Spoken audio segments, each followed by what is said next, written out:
Hello everyone, I hope you all are very fine and I'm also very fine by the grace of God, and today I will make a fried rice and chicken কষা। So দেখতে থাকো আমি কি করছি।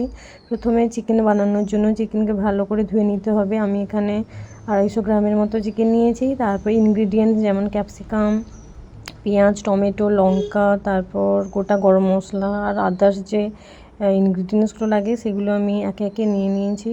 আদা, রসুন, কাঁচা লঙ্কা paste করে নিয়েছিলাম।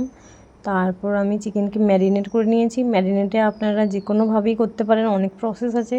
আমি যেমন জাস্ট নুন, হলুদ আর কিছু গুঁড়ো মশলা দিয়ে ম্যারিনেট করে 30 মিনিটস মতো রেখে দিয়েছিলাম।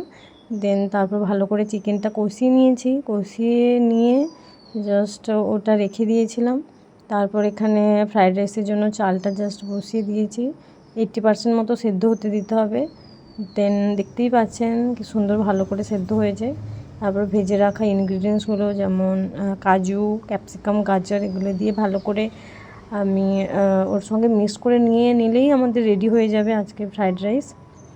তারপর এখানে দেখতে পাচ্ছ কি সুন্দর ধবধবে সাদা, ভালোই লাগছে দেখতে। অ্যান্ড দেন তারপর আমি চিকেনটা যেটা বসিয়ে রেখেছিলাম দেখলাম যে সেদ্ধ হয়ে গেছে, তারপর নামিয়ে রেখেছি। And then it's time for serve, and please let me know how it is and final result it is, and thank you for watching my recipe. Bye, good night.